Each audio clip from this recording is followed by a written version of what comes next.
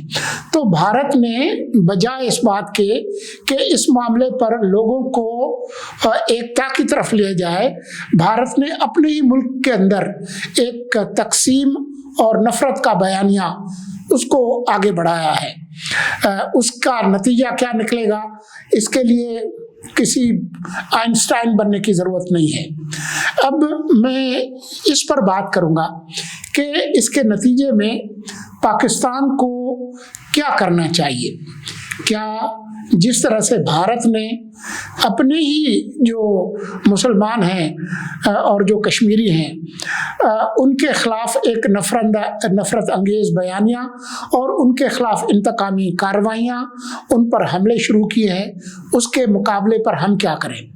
میرے خیال میں ابھی تک ہم نے ایک ذمہ دار ملک ہونے کا ثبوت دیا ہے، اور گزرتے وقت کے ساتھ ہمیں زیادہ ذمہ داری کی ضرورت ہے۔ ہمیں ایسی صورتحال میں قومی وحدت، قومی ایکتا کی زیادہ ضرورت ہے۔ ہمیں اپنی جو مذہبی اقلیتیں ہیں ان کے ساتھ زیادہ محبت اور زیادہ عزت کا رویہ اپنانا چاہیے۔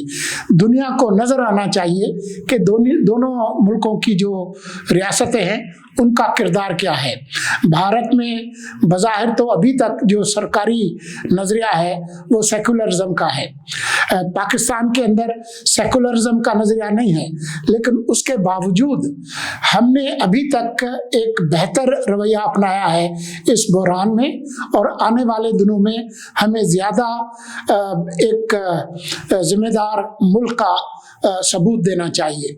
دیکھیں اس پوری صورتحال کا جو بھی نتیجہ نکلے، بھارت جہاں ہے وہیں رہے گا اور پاکستان یہی رہے گا۔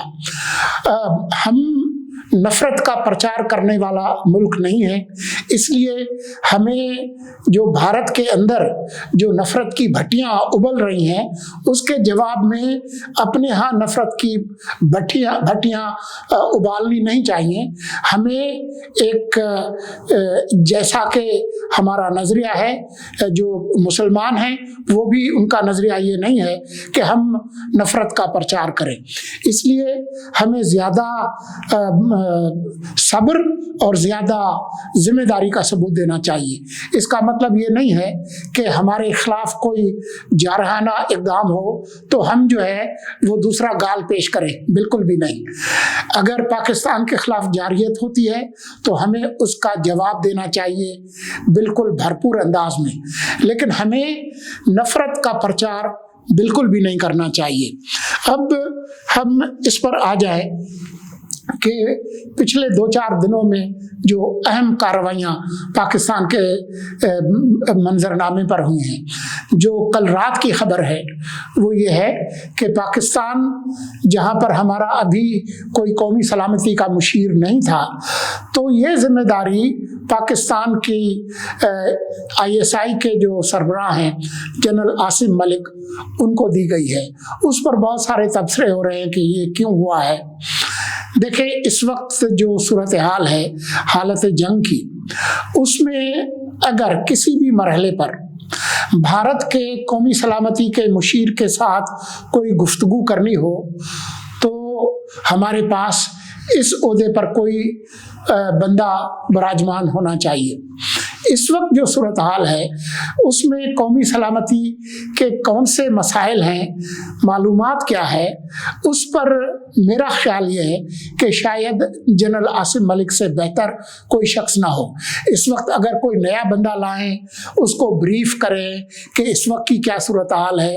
ماضی میں ریٹائرڈ 3 اسٹار جنرل رہے ہیں اس پوزیشن پہ، سیولینس بھی رہے ہیں، لیکن اس وقت کیونکہ دنیا کوشش کر رہی ہے کہ کسی طرح سے اس مسئلے کو ٹھنڈا کیا جائے اور دونوں ملکوں کے درمیان کسی قسم کے کوئی مذاکرات ہوں، چاہے وہ پردے کے سامنے ہوں یا پردے کے پیچھے ہوں، تو اس میں قومی سلامتی کا جو مشیر ہے اس کی اہم حیثیت ہوگی۔ تو تمام تر جو سویلین سپرمیسی کے اور دوسرے جو دلائل ہیں